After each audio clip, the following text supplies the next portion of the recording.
ओम नमो भगवते वासुदेवाय नमः। नमस्कार दोस्तों, आप सभी का मेरे YouTube चैनल मायरा बॉयज में हार्दिक स्वागत है। आज की इस वीडियो में हम आपको सत्यनारायण की कथा सुनाएंगे। कथा सुनने से पहले आप सभी से अनुरोध है कि वीडियो पसंद आए तो वीडियो को लाइक कीजिए, ज़्यादा से ज़्यादा शेयर कीजिए। यदि आप मेरे चैनल पे नए हैं तो चैनल को सब्सक्राइब कीजिए। तो प्रेम से बोलिए विष्णु भगवान की जय, सत्यनारायण भगवान की जय। एक समय की बात है, नैमिषारण्य तीर्थ में शौनकादि अष्टादि हजार ऋषियों ने श्री सूत जी से पूछा, हे प्रभु, इस कलयुग में वेद विद्या रहित मनुष्यों को प्रभु भक्ति किस प्रकार मिल सकती है तथा उनका उद्धार कैसे होगा। हे मुनि श्रेष्ठ, कोई ऐसा तप बताइए जिससे थोड़े समय में ही पुण्य मिले और मन वांछित फल भी मिल जाए। इस प्रकार की कथा सुनने की हम इच्छा रखते हैं। सर्व शास्त्रों के ज्ञाता सूत जी बोले, हे वैष्णवों में पूज्य, आप सभी ने प्राणियों के हित की बात पूछी है, इसलिए मैं एक ऐसे श्रेष्ठ व्रत को आप लोगों को बताऊंगा जिसे नारद जी ने लक्ष्मी नारायण जी से पूछा था और लक्ष्मीपति ने मुनि श्रेष्ठ नारद जी से कहा था। आप सब इसे ध्यान से सुनिए। एक समय की बात है, योगी राज नारद जी दूसरों के हित की इच्छा के लिए अनेकों लोकों में घूमते हुए मृत्यु लोक में आ पहुंचे। यहाँ उन्होंने अनेक योनियों में जन्मे प्राय सभी मनुष्यों को अपने कर्मों द्वारा अनेकों दुखों से पीड़ित देखा। उनका दुख देख नारद जी सोचने लगे कि कैसा यत्न किया जाए जिसके करने से निश्चित रूप से मानव के दुखों का अंत हो जाए। इसी विचार पर मनन करते हुए वह विष्णु लोक में गए। वहाँ वह देवों के ईश भगवान नारायण की स्तुति करने लगे, जिनके हाथों में शंख चक्र गदा और पद्म थे, गले में बरमाला पहने हुए थे। स्तुति करते हुए नारद जी बोले, हे भगवान, आप अत्यंत शक्ति से संपन्न हैं। मन तथा वाणी भी आपको नहीं पा सकती है। आपका आदि मध्य तथा अंत नहीं है। निर्गुण स्वरूप रूप के कारण भक्तों के दुख को दूर करने वाले आपको मेरा नमस्कार है। नारद जी की स्तुति सुन विष्णु भगवान बोले, हे मुनि श्रेष्ठ, आपके मन में क्या बात है? आप किस काम के लिए पधारे हैं, उसे निसंकोच कहो। इस पर नारद जी मुनि बोले कि मृत्यु लोक में अनेक योनियों में जन्मे मनुष्य अपने कर्मों के द्वारा अनेक दुख से दुखी हो रहे हैं। हे नाथ, आप मुझ पर दया रखते हैं तो बताइए कि वो मनुष्य थोड़े प्रयास से ही अपने दुखों से कैसे छुटकारा पा सकते हैं। श्री हरि बोले, हे नारद, मनुष्यों की भलाई के लिए तुमने बहुत अच्छी बात पूछी है, जिसकी करने से मनुष्य मुंह से छूट जाता है। वह बात मैं कहता हूँ, उसे सुनो। स्वर्ग लोक व मृत्यु लोक दोनों में एक दुर्लभ उत्तम व्रत है जो पुण्य देने वाला है।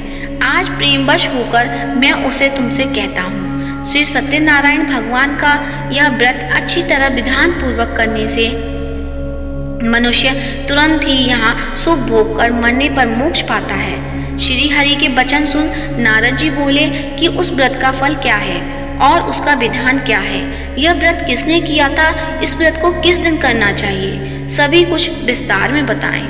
नारद जी की बात सुनकर श्री हरि बोले, दुख व शोक को दूर करने वाला यह व्रत सभी स्थानों पर विजय दिलाने वाला है। मानव को भक्ति व श्रद्धा के साथ शाम को श्री सत्यनारायण की पूजा धन परायण होकर ब्राह्मणों बंधुओं के साथ करनी चाहिए। भक्ति भाव से ही नैवेद्य केले का फल, घी, दूध और गेहूं का आटा सवाया लें। गेहूं के स्थान पर साठी का आटा, चक्कर तथा गुड़ लेकर सभी भक्षण योग्य पदार्थों को मिलाकर भगवान का भोग लगाएं। ब्राह्मणों सहित बंधु बांधवों को भी भोजन कराएं। उनके बाद स्वयं भोजन करें। भजन कीर्तन के साथ भगवान भक्ति में लीन हो जाएं। इस तरह से सत्यनारायण भगवान का यह व्रत करने पर मनुष्य की सारी इच्छाएं निश्चित रूप से पूरी होती हैं। इस कलिकाल अर्थात कलयुग में मृत्यु लोक में मोक्ष का यही सरल उपाय है। इति श्री सत्यनारायण व्रत कथा प्रथम अध्याय संपूर्ण। श्रीमन्नारायण नारायण नारायण भजमन्नारायण नारायण नारायण। फिर सूत जी बोले, हे ऋषियों, जिसने पहले समय में इस व्रत को किया था उसका इतिहास कहता हूँ, ध्यान से सुनो। सुंदर काशीपुर नगरी में एक अत्यंत निर्धन ब्राह्मण रहता था। भूख प्यास से परेशान वह धरती पर घूमता रहता था। ब्राह्मणों से प्रेम करने वाले भगवान ने एक दिन ब्राह्मण का वेश धारण कर उसके पास जाकर पूछा, हे विप्र, नित्य दुखी होकर तुम पृथ्वी पर घूम रहे हो क्यों? दीन ब्राह्मण बोला, मैं निर्धन ब्राह्मण हूँ, भिक्षा के लिए धरती पर घूमता हूँ। हे भगवान, यदि आप इसका कोई उपाय जानते हो तो बताइए। व्रत ब्राह्मण कहता है कि सत्यनारायण भगवान मनोवांछित फल देने वाले हैं, इसलिए तुम उनका पूजन करो। इसे करने से मनुष्य सभी दुखों से मुक्त हो जाता है।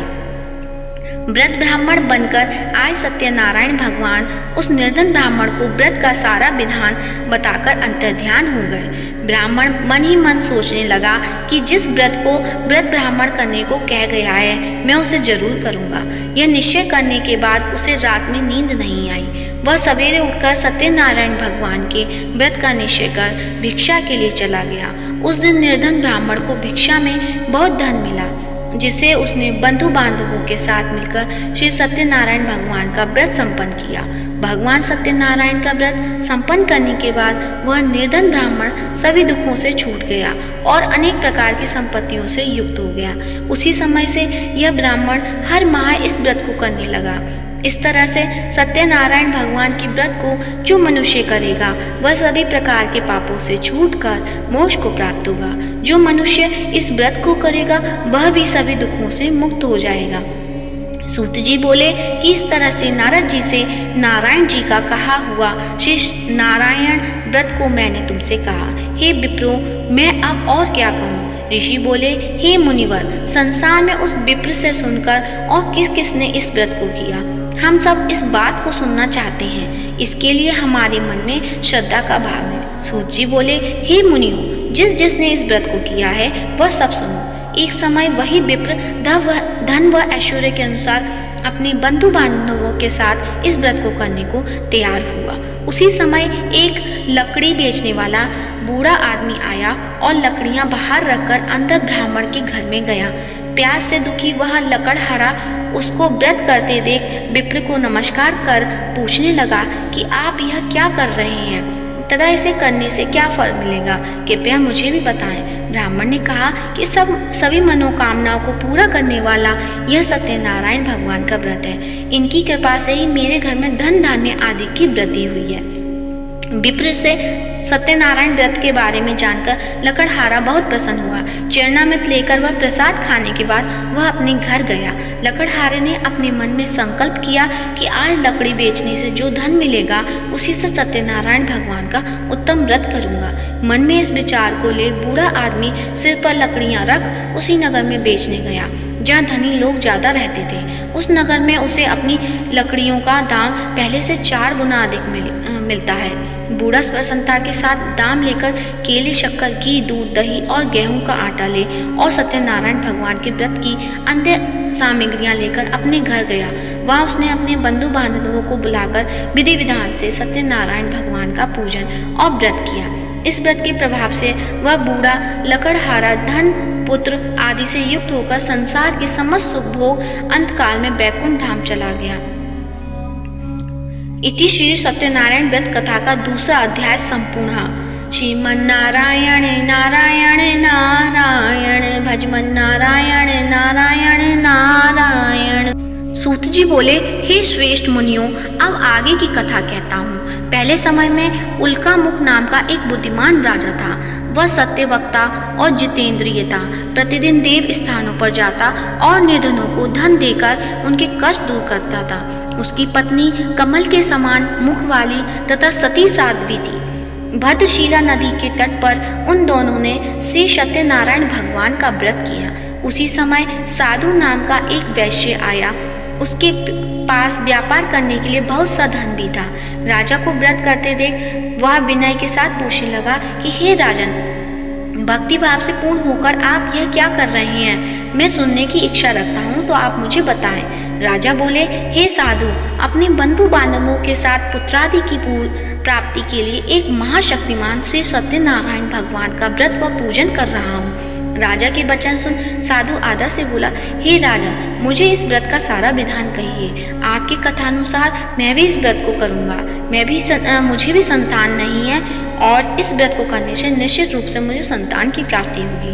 राजा से व्रत का सारा विधान सुन व्यापार से निवृत्त हो वह अपने घर गया। साधु वैश्य ने अपनी पत्नी को संतान देने वाले इस व्रत का वर्णन कह सुनाया और कहा कि जब मेरी संतान होगी तब मैं इस व्रत को करूँगा। साधु ने इस तरह वचन अपनी पत्नी लीलावती से कहे। एक दिन लीलावती पति के साथ आनंदित हो सांसारिक धर्म में प्रवृत्त होकर श्री सत्यनारायण भगवान की कृपा से गर्भवती हो गई। 10वें महीने में उसके गर्भ से एक सुंदर कन्या ने जन्म लिया। दिनों दिन वह ऐसे बढ़ने लगी जैसे कि शुक्ल पक्ष का चंद्रमा बढ़ता है। माता पिता ने अपनी कन्या का नाम कलावती रखा। एक दिन लीलावती ने मीठे शब्दों में अपने पति को याद दिलाया कि आपने सत्यनारायण भगवान के जिस व्रत को करने का संकल्प किया था उसे करने का समय आ गया है। आप इस व्रत को करिए। साधु बोला कि हे प्रिय, इस व्रत को मैं उसके विवाह पर करूँगा। इस प्रकार अपनी पत्नी को आश्वासन देकर वह नगर को चला गया। कलावती पिता के घर में रह वृद्धि को प्राप्त हो गई। साधु ने एक बार नगर में अपनी कन्या को सखियों के साथ देखा तो तुरंत ही दूत को बुलाया और कहा कि मेरी कन्या के योग्य वर देखकर आओ। साधु की बात सुनकर दूत कंचन नगर में पहुंचा और वहां देखभाल कर लड़की के सुयोग्य बाणिक पुत्र को ले आया। सुयोग्य लड़के को देख साधु ने बंधु बांधवों को बुलाकर अपनी पुत्री का विवाह कर दिया। लेकिन दुर्भाग्य की बात, ये साधु ने अभी भी सत्यनारायण भगवान का व्रत नहीं किया। इस पर श्री भगवान क्रोधित हो गए और शाप दिया कि साधु को अत्यधिक दुख मिले। अपने कार्य में कुशल साधु बनिया जमाई को लेकर समुद्र के पास स्थित होकर रत्नासारपुर नगर में गया। वहां जाकर दामाद ससुर दोनों मिलकर चंद्रकेतु राजा के नगर में व्यापार करने लगे। एक दिन भगवान सत्यनारायण की माया से एक चोर राजा का धन चुराकर भाग रहा था। उसने राजा के सिपाहियों को अपना पीछा करते देखा। चुराया हुआ धन वहां रख दिया जहां साधु ने अपने जमाई के साथ ठहरा हुआ था। राजा के सिपाहियों ने साधु वैश्य के पास राजा का धन पड़ा देखा तो वह ससुर जमाई दोनों को बांधकर प्रसन्नता से राजा के पास गए और कहा कि उन दोनों चोरों हम पकड़ लाए हैं।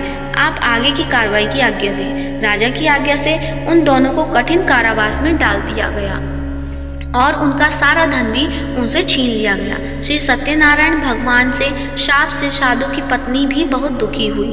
घर में जो धन रखा था उसे चोर चुरा ले गए। शारीरिक तथा मानसिक पीड़ा व भूख प्यास से अति दुखी हो अन्न की चिंता में कलावती के ब्राह्मण के घर गई। वहां उसने सत्यनारायण भगवान का व्रत होते देखा। फिर कथा भी सुनी। वह प्रसाद ग्रहण कर वह रात को वापस घर आई। माता के कलावती से पूछा कि हे पुत्री, अब तक तुम कहाँ थी? तेरे मन में क्या है? कलावती ने अपनी माता से कहा, हे माता, मैंने एक ब्राह्मण के घर में श्री सत्यनारायण भगवान का व्रत देखा है। कन्या के वचन सुन लीलावती भगवान के पूजन की तैयारी करने लगी। लीलावती ने परिवार व बंधुओं सहित श्री सत्यनारायण भगवान का पूजन किया और उनसे वर मांगा कि मेरे पति तथा जमाई शीघ्र घर आ जाए। साथ ही यह भी प्रार्थना की कि हम सबका अपराध क्षमा करें। श्री सत्यनारायण भगवान इस व्रत से संतुष्ट हो गए और राजा चंद्रकेतु को सपने में दर्शन दे कहा कि राजन, तुम उन दोनों वैश्यों को छोड़ दो और तुमने उसका जो धन लिया है उसे भी वापस कर दो। अगर ऐसा नहीं किया तो मैं तुम्हारा धन, राज्य व संतान सभी को नष्ट कर दूंगा। राजा को यह सब कहकर वह अंतर्ध्यान हो गए। प्रातःकाल सभा में राजा ने अपना सपना सुनाया। फिर बोले कि वणिक पुत्रों को कैद से मुक्त कर सभा में लाओ। दोनों ने आते ही राजा को प्रणाम किया। राजा मीठी वाणी में बोला, हे महानुभावों, भाग्यवश ऐसा कठिन दुख तुम्हें प्राप्त हुआ, लेकिन अब तुम्हें कोई भय नहीं है। ऐसा कह राजा ने उन दोनों को नए वस्त्रादु भूषण भी पहनाए और जितना धन उनका लिया था उससे दुगना धन वापस कर दिया। दोनों वैश्य अपने घर को चल दिए। सत्यनारायण व्रत कथा तृतीय अध्याय संपूर्ण। श्रीमन नारायण नारायण नारायण भजमन नारायण नारायण नारायण। सूत जी बोले, वैश्य ने मंगलाचार कर अपनी यात्रा आरंभ की और अपने नगर की ओर चल दिए। उनके थोड़ी दूर जाने पर एक दंडी वैश्यधारी श्री सत्यनारायण ने उनसे पूछा, हे साधु, तेरी नाप में क्या है? अभिवाणी वणिक हंसता हुआ बोला, हे दंडी, आप क्यों पूछते हो? क्या धन लेने की इच्छा है? मेरी नाव में तो बैल व पत्ते भरे हुए हैं। वैश्य के कठोर वचन सुन भगवान बोले, तुम्हारा वचन सत्य हो। दंडी ऐसे वचन कह वहां से दूर चले गए। कुछ दूर जाकर समुद्र के किनारे बैठ गए। दंडी के जाने के बाद साधु वैश्य ने नित्य क्रिया के पश्चात नाव को ऊंची उठाते देखकर अचंभा माना और नाव में बेल पत्ते आदि देखकर मूर्छित हो जमीन पर गिर पड़ा। मूर्छा खुलने पर वह अत्यंत शोक में डूब गया। तब उसका दामाद बोला कि आप शोक न मनाएं, यह दंडी का शाप है, इसलिए हमें उनकी शरण में जाना चाहिए, तभी हमारी मनोकामना पूरी होगी। दामाद की बात सुनकर वह दंडी के पास पहुंचा और अत्यंत भक्तिभाव नमस्कार करके बोला, मैंने आपसे जो असत्य वचन कहे थे उनके लिए मुझे क्षमा दे। ऐसा कहकर महान शोकातुर हो रोने लगा। तब दंडी भगवान बोले, हे वणिक पुत्र, मेरी आज्ञा से बार बार तुम्हें दुख प्राप्त हुआ है, तुम मेरी पूजा से विमुख हुआ। साधु बोला, हे भगवान, आपकी माया से ब्रह्मा आदि देवता भी आपके रूप को नहीं जानते, तब मैं अज्ञानी कैसे जान सकता हूँ? आप प्रसन्न होइए, अब मैं सामर्थ्य के अनुसार आपकी पूजा करूँगा। मेरी रक्षा करो और पहले के समान नौका में धन भर दो। साधु वैश्य के भक्ति पूर्वक वचन सुनकर भगवान प्रसन्न हो गए और उनकी इच्छानुसार वरदान देकर अंतर्ध्यान हो गए। ससुर जमाई जब नाव पर आए तो नाव धन से भरी हुई थी। फिर वही अपने अन्य साथियों के साथ सत्यनारायण भगवान का पूजन कर अपने नगर को चल दिए। जब नगर के नजदीक पहुँचे तो दूत को घर पर खबर करने के लिए भेज दिया। दूत साधु की पत्नी को प्रणाम कर कहता है कि मालिक अपने दामाद सहित नगर के निकट आ गए हैं। दूत की बात सुन साधु की पत्नी लीलावती ने बड़े हर्ष से सत्यनारायण भगवान का पूजन कर अपनी पुत्री कलावती से कहा कि मैं अपने पति के दर्शन को जाती हूँ, तू कार्य पूर्ण कर शीघ्र ही आ जा। माता के ऐसे वचन सुन कलावती जल्दी से मैं प्रसाद छोड़ अपने पति के पास चली गई। प्रसाद की अवज्ञा के कारण श्री सत्यनारायण भगवान रुष्ट हो गए और नाव सहित उसके पति को पानी में डुबो दिया। कलावती अपने पति को वहां न पाकर रोती हुई जमीन पर गिर गई। नौका को डूबा हुआ देख वह कन्या को रोता देख साधु दुखी होकर बोला कि हे प्रभु, मुझसे तथा मेरे परिवार से जो भूल हुई है उसे क्षमा करें। साधु के दीन वचन सुनकर श्री सत्यनारायण भगवान प्रसन्न हो गए और आकाशवाणी हुई कि हे साधु, तेरी कन्या मेरे प्रसाद को छोड़कर आई है, इसलिए उसका पति अदृश्य हो गया है। यदि वह घर जाकर प्रसाद खाकर लौटती है तो इससे इसका पति अवश्य मिलेगा। ऐसी आकाशवाणी सुन कलावती घर पहुंचकर प्रसाद खाती है और फिर आकर अपने पति के दर्शन करती है। उसके बाद साधु अपने बंधु बांधवों सहित श्री सत्यनारायण भगवान का विधि विधान से पूजन करता है। इस लोक का सुख भोग व अंत में स्वर्ग जाता है। श्री सत्यनारायण व्रत कथा चतुर्थ अध्याय संपूर्ण। श्रीमन नारायण नारायण नारायण भजमन नारायण नारायण नारायण। सूत जी बोले, हे ऋषियों, मैं और भी एक कथा सुनाता हूँ, उसे भी ध्यान पूर्वक सुनो। प्रजापालन में लीन तुंदध्वज नाम का एक राजा था। उसने भी भगवान का प्रसाद त्याग कर बहुत ही दुख सहन किया। एक बार वन में जाकर वन्य पशुओं को मारकर वह बड़ के पेड़ के नीचे आया। वहाँ उसने ग्वालों को भक्ति भाव से अपने बंधुओं सहित सत्यनारायण भगवान का पूजन करते देखा। अभिमानवश राजा ने उन्हें देखकर भी पूजा स्थान में नहीं गया और न ही उसने भगवान को नमस्कार किया। ग्वालों ने राजा को प्रसाद दिया, लेकिन उसने वह प्रसाद नहीं खाया और प्रसाद को वहीं छोड़ वह अपने नगर को चला गया। जब वह नगर में पहुंचा तो वहाँ सब कुछ तहस नहस हुआ पड़ा और वह शीघ्र ही समझ गया कि यह सब भगवान ने ही किया है। वह दोबारा ग्वालों के पास पहुंचा और विधि पूर्वक पूजा करके प्रसाद खाया तो श्री सत्यनारायण भगवान की कृपा से सब कुछ पहले जैसा हो गया। दीर्घ काल तक सुख भोगने के बाद मरणोपरांत उसे स्वर्ग लोक की प्राप्ति हुई। जो मनुष्य परम दुर्लभ इस व्रत को करेगा तो भगवान सत्यनारायण की अनुकंपा से उसे धन धान्य की प्राप्ति होगी। निर्धन धनी हो जाता है और भय मुक्त हो जीवन जीता है। संतानहीन मनुष्य को संतान सुख मिलता है और सारे मनोरथ पूर्ण होने पर मानव अंत काल में बैकुंठ धाम को जाता है। सूत जी बोले, जिन्होंने पहले इस व्रत को किया है अब उसके दूसरे जन्म की कथा कहता हूँ। व्रत शतानंद ब्राह्मण ने सुदामा का जन्म लेकर मोक्ष की प्राप्ति की। लकड़हारे ने अगले जन्म में निषाद बनकर मोक्ष प्राप्त किया। उल्कामुख नाम का राजा दशरथ होकर बैकुंठ को गए। साधु नाम के वैश्य ने मोर ध्वज बनकर अपने पुत्र को आरे से चीरकर मोक्ष पाया। महाराज तुंग ध्वज ने स्वयंभू होकर भगवान में भक्ति युक्त होकर मोक्ष पाया। बोल सत्यनारायण भगवान की जय। श्रीमन नारायणे नारायणे नारायणे भजमन नारायण नारायण नारायण।